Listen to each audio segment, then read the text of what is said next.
Well, it is wonderful, wonderful to be back with all of you in the Lone Star State.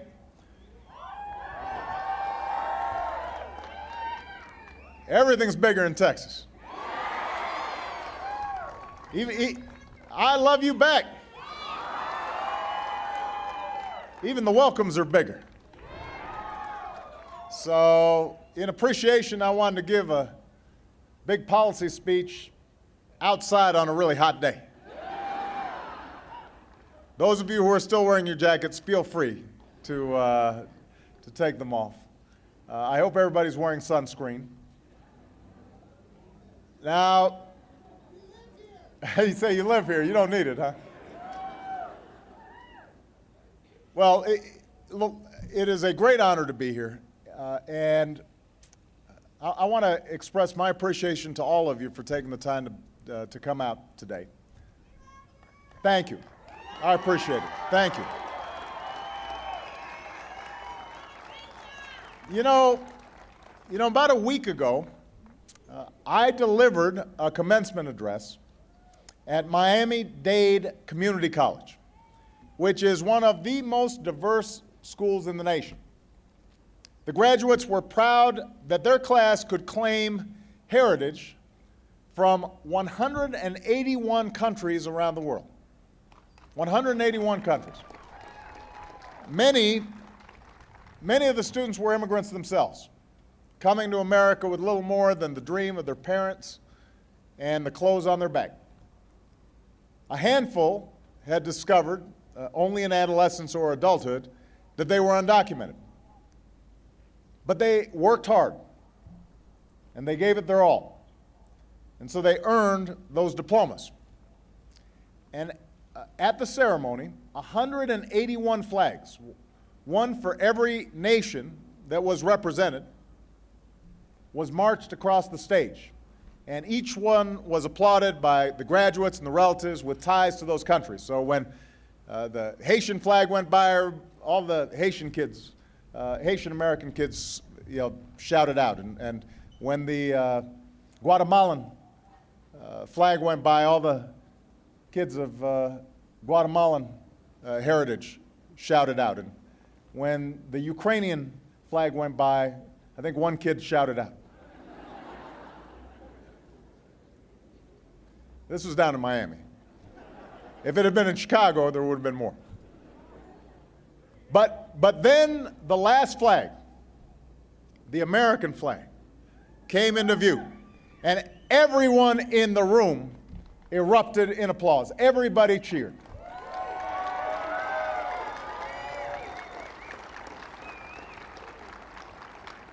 So, yes, their parents and grandparents, some of the graduates themselves, had come from every corner of the globe, but it was here that they had found opportunity. It was here that they had a chance to contribute to the nation that is their home. And it was a reminder of a simple idea as old as America itself. E pluribus unum. Out of many, one. We define ourselves as a nation of immigrants. A nation that welcomes those willing to embrace America's ideals and America's precepts. That's why millions of people, ancestors to most of us, braved hardship and great risk to come here, so they could be free to work and worship and start a business and live their lives in peace and prosperity. The Asian immigrants who made their way to California's Angel Island. The German and Scandinavians who settled across the Midwest. The waves of Irish and Italian and Polish and Russian and Jewish immigrants who leaned against the railing to catch their first glimpse of the Statue of Liberty. This flow of immigrants has helped make this country stronger and more prosperous.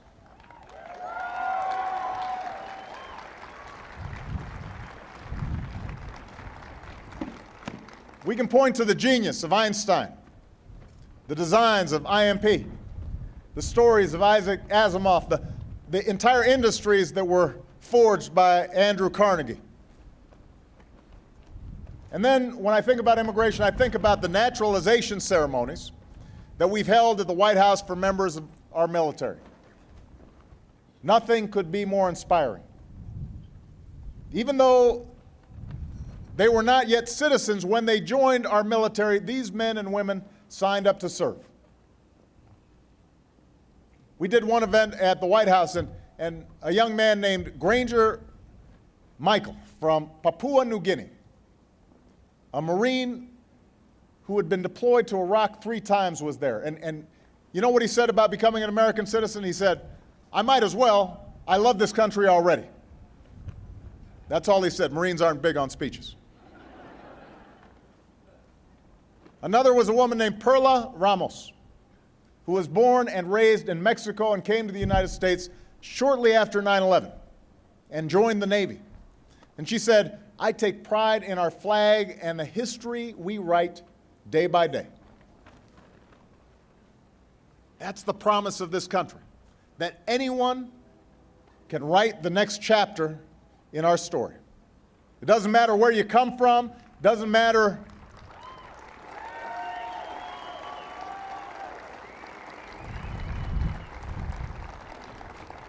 where you come from, it doesn't matter what you look like, it doesn't matter what faith you worship. What matters is that you believe in the ideals on which we were founded, that you believe that all of us are created equal, endowed by our Creator with certain inalienable rights,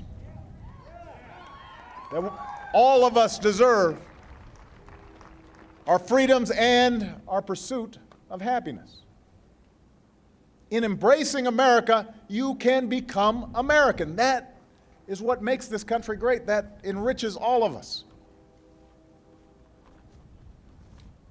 And yet, at the same time, we're here at the border today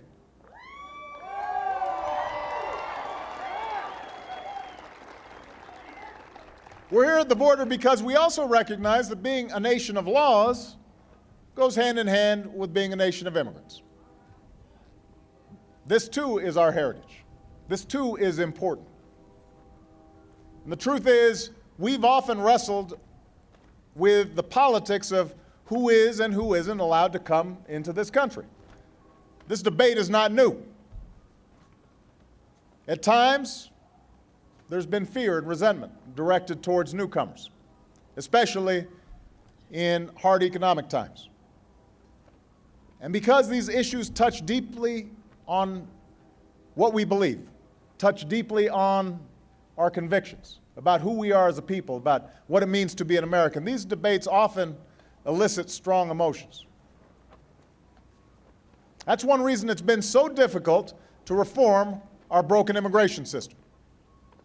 When an issue is this complex, when it raises such strong feelings, it's easier for politicians to defer the problem until the next election. And there's always a next election.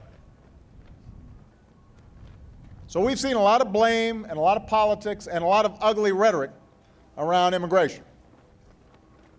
And we've seen good faith efforts from leaders of both parties. By the way, I just noticed, those of you who have chairs, if you want to sit down, feel free. There's no rule about having to stand when I'm... Yeah. So...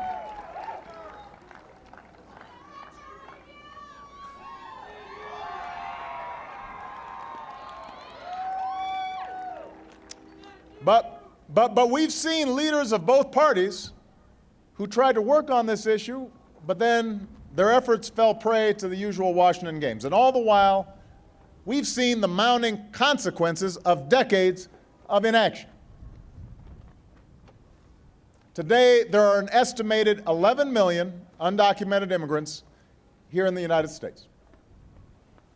Some cross the border illegally. Others avoid immigration laws by overstaying their visas. Regardless of how they came, the overwhelming majority of these folks are just trying to earn a living and provide for their families.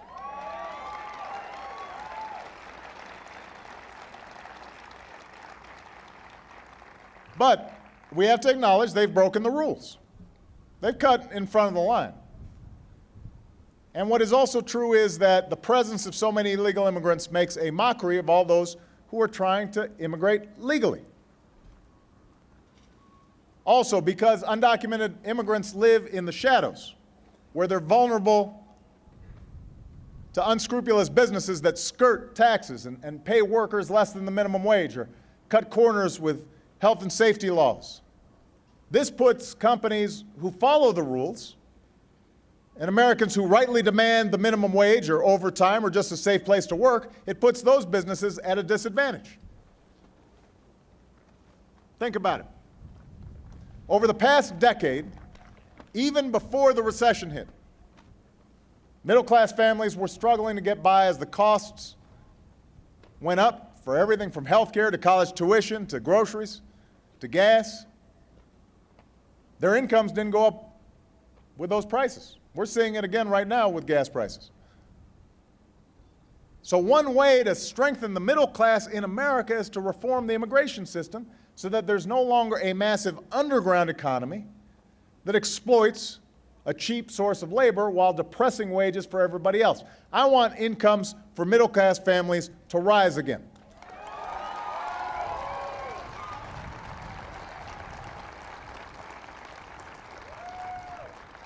I want prosperity in this country to be widely shared. I want everybody to be able to reach that American dream, and that's why immigration reform is an economic imperative. It's an economic imperative. And reform will also help to make America more competitive in the global economy. You know, today we provide students from around the world with visas to get engineering and computer science degrees at our top universities. But then our laws discourage them from using those skills to start a business or a new industry here in the United States. Instead of training entrepreneurs to stay here, we train them to create jobs for our competition. That makes no sense. In a global marketplace, we need all the talent we can attract, all the talent we can get to stay here, to start businesses, not just to benefit those individuals, but because their contribution will benefit all Americans. Look at Intel, look at Google, look at Yahoo, look at eBay. All those great American companies, all the jobs they've created, everything that has helped us take leadership in the high-tech industry, every one of those was founded by, guess who? An immigrant.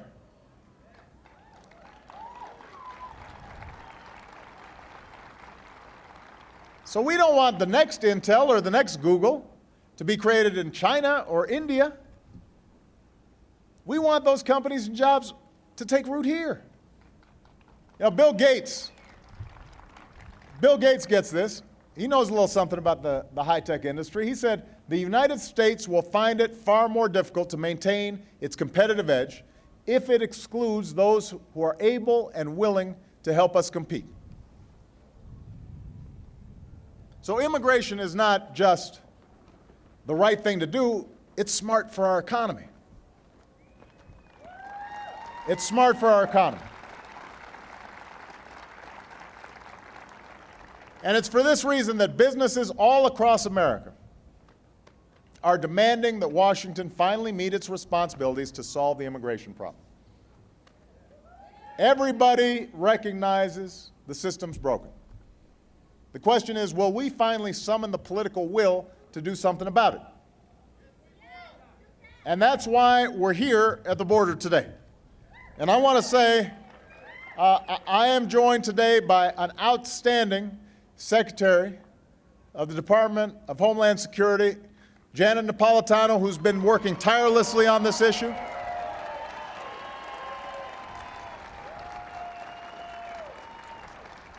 Our commissioner, who's working diligently on border issues, Alan Breslin, is here, and we appreciate him. Burson.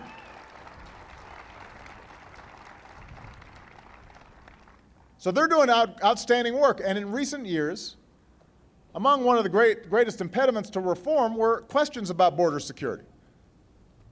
And these were legitimate concerns. What was true was a lack of manpower and a lack of resources at the border, combined with the pull of jobs and ill-considered enforcement once folks were in the country. All this contributed to a growing number of undocumented people living in the United States. And these concerns helped unravel a bipartisan coalition that we had forged back when I was in the United States Senate. So in the years since, borders first. Borders first.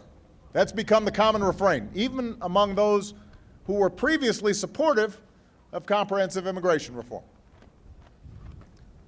But over the last 2 years, thanks to the outstanding work of Janet and Alan and everybody who's down here working at the border, we've answered those concerns. Under their leadership, we have strengthened border security beyond what many believed was possible. They wanted more agents at the border. Well, we now have more boots on the ground on the southwest border than at any time in our history.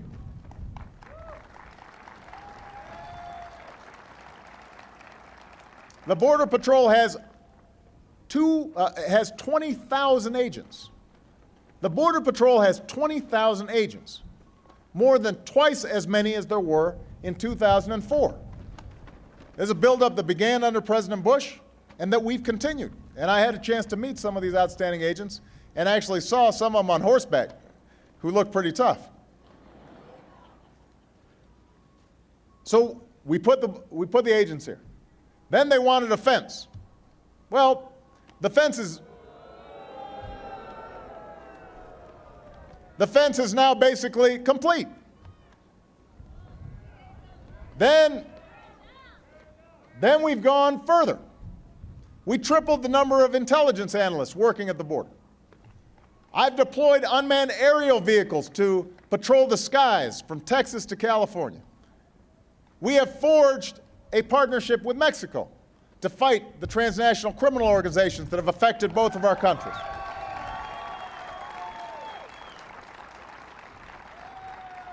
And for the first time, we're screening 100% of southbound rail shipments to seize guns and money going south, even as we go after drugs that are coming north. So here's the point. I want everybody to listen carefully to this. We have gone above and beyond what was requested by the very Republicans who said they supported broader reform as long as we got serious about enforcement. All the stuff they asked for, we've done. But even though we've answered these concerns, I've got to say I suspect there's still going to be some who are trying to move the goalposts on us one more time. You know, they said we needed to triple the Border Patrol. Or now they're going to say we need to quadruple the Border Patrol. Or they'll want a higher fence. Maybe they'll need a moat. Maybe they want alligators in the moat. They'll never be satisfied. And I understand that's politics. But the truth is, the measures we've put in place are getting results. Over the past 2.5 years, we've seized 31% more drugs, 75% more currency, 64% more weapons than ever before.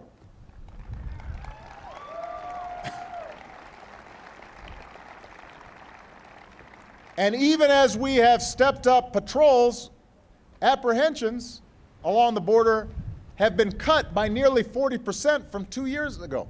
That means far fewer people are attempting to cross the border illegally.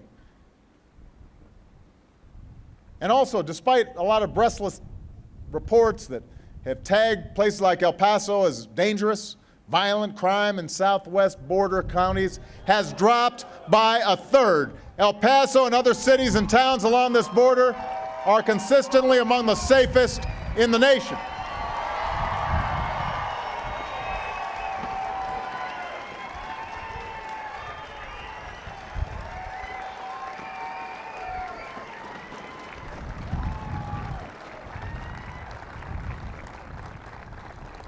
Of course, we shouldn't accept any violence or crime.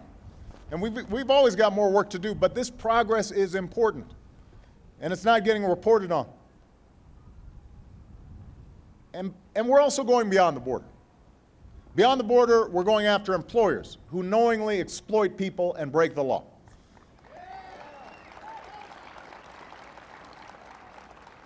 And we are deporting those who are here illegally, and that's a tough issue. It's a source of controversy. But I want to emphasize, we're not doing it haphazardly. We're focusing our limited resources and people on violent offenders and people convicted of crimes. Not just families, not just folks who are looking to scrape together an income. And as a result, we've increased the removal of criminals by 70%.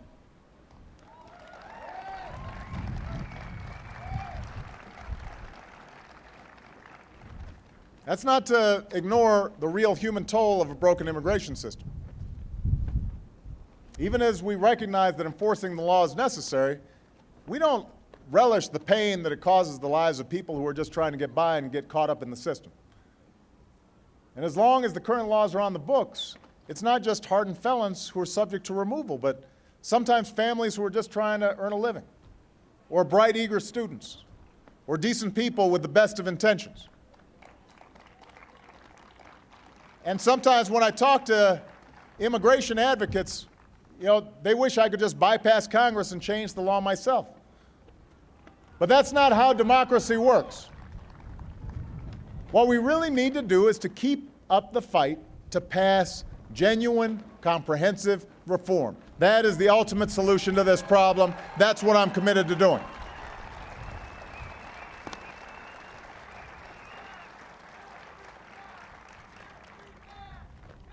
Yes, we can. We can do it.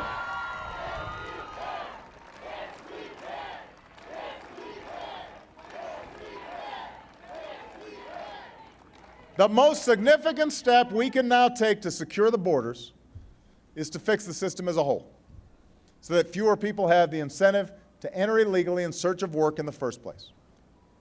This would allow agents to focus on the worst threats on both sides of our borders, from drug traffickers to those who would come here to commit acts of violence or terror. That's where our focus should be. So, El Paso, the question is whether those in Congress who previously walked away in the name of enforcement are now ready to come back to the table and finish the work that we've started.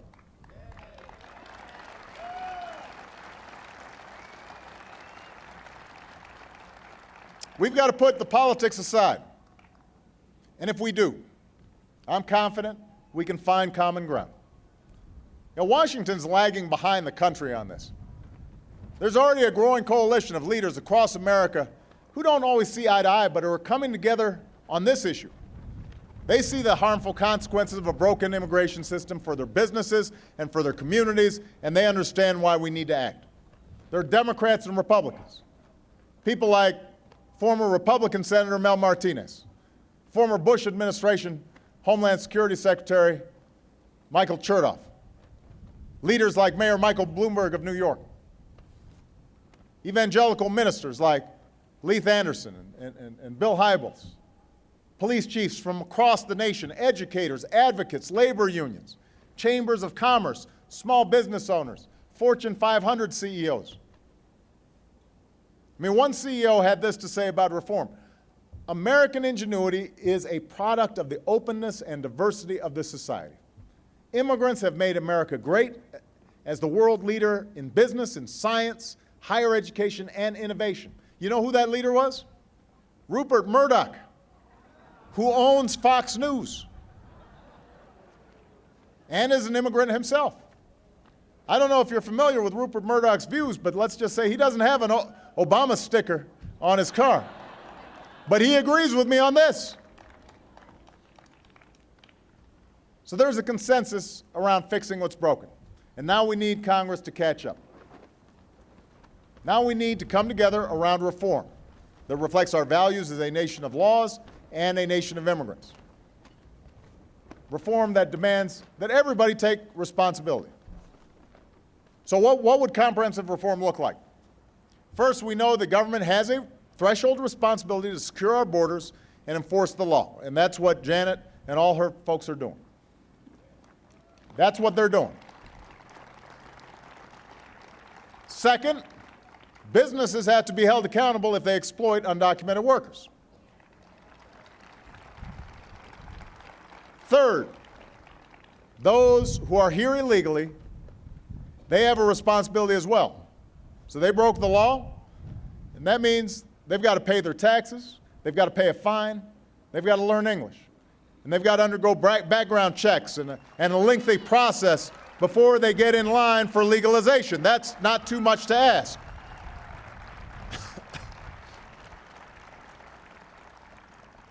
And fourth, stopping illegal immigration also depends on reforming our outdated system of legal immigration. We should make it easier for the best and the brightest to not only stay here, but also to start businesses and create jobs here. In recent years, a full 25% of high-tech startups in the U.S. were founded by immigrants. That led to 200,000 jobs here in America. I'm glad those jobs are here. I want to see more of them created in this country. We need to provide them the chance.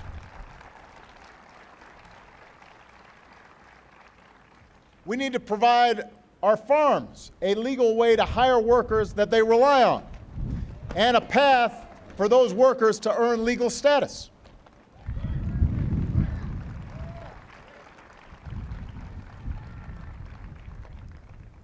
And our laws should respect families following the rules, reuniting them more quickly instead of splitting them apart.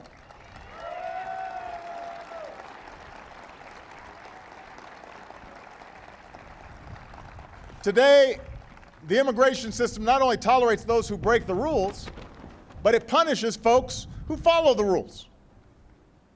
While applicants wait for approvals, for example, they're often forbidden from visiting the United States. Even husbands and wives may have to spend years apart. Parents can't see their children. I don't believe the United States of America should be in the business of separating families. That's not right. That's not who we are. We can do better than that.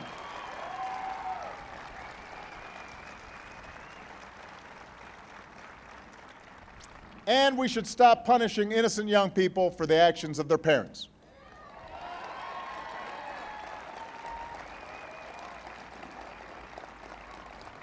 We should stop denying them the chance to earn an education or serve in the military. And that's why we need to pass the DREAM Act.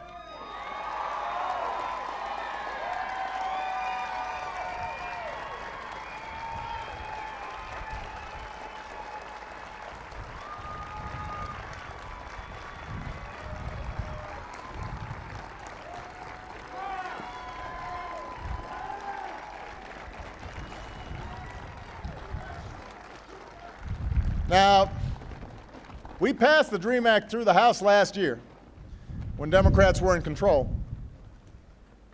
But even though it received a majority of votes in the Senate, it was blocked when several Republicans who had previously supported the DREAM Act voted no. That was a tremendous disappointment to get so close and then see politics get in the way. And as I gave that commencement at Miami-Dade, it broke my heart knowing that a number of those promising, bright students, young people who worked so hard and who speak about what's best in America, are at risk of facing the agony of deportation. These are kids who grew up in this country. They love this country. They know no other place to call home. The idea that we'd punish them is cruel. It makes no sense. We're a better nation than that. So we're going to keep fighting for the DREAM Act. We're going to keep up the fight for reform.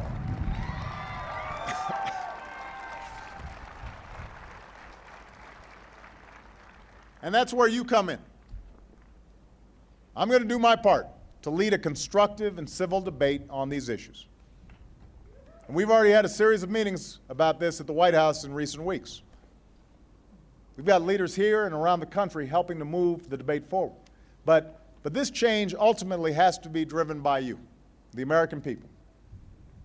You've got to help push for comprehensive reform, and you've got to identify what steps we can take right now, like the DREAM Act, like visa reform, areas where we can find common ground among Democrats and Republicans and begin to fix what's broken. So I'm asking you to add your voices to this debate. You can sign up to help at whitehouse.gov.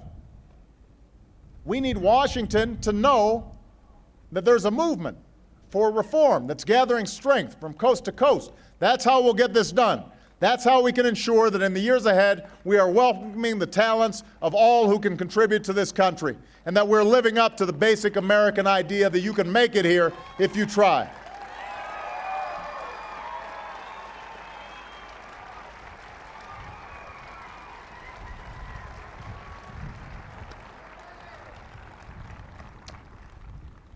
That's the idea that gave hope to Jose Hernandez. Is Jose here? Where's Jose's right over there. I want you to hear, I want you to think about this story. Jose's parents were migrant farm workers. And so growing up, he was too. He was born in California, though he could have just as easily been born on the other side of the border if it had been a different time of year, because his family moved around with the seasons. So 2 of his siblings were actually born in Mexico. So they traveled a lot. And Jose joined his parents picking cucumbers and strawberries. And he missed part of school when they returned to Mexico each winter. Jose didn't learn English until he was 12 years old.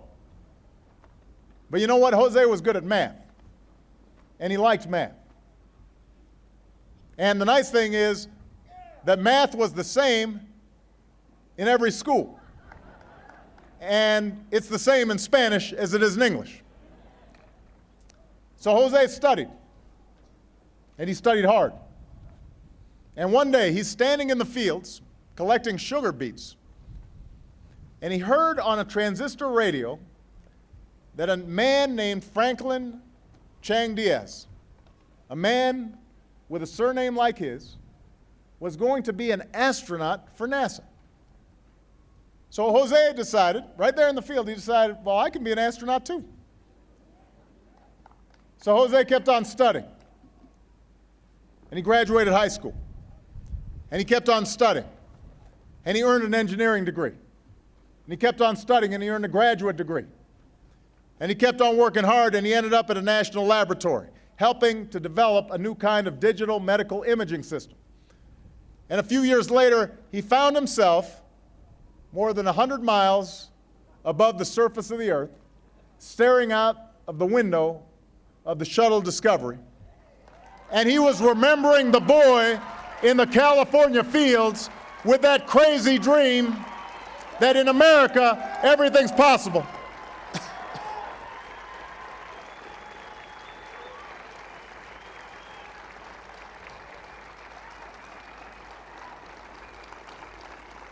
Think about that, El Paso. That's the American dream right there. That's what we're fighting for.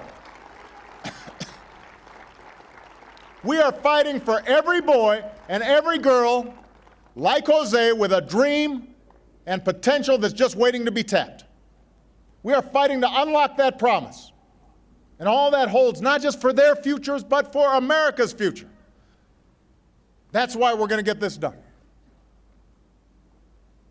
And that's why I'm going to need your help. Thank you. God bless you. And may God bless the United States of America.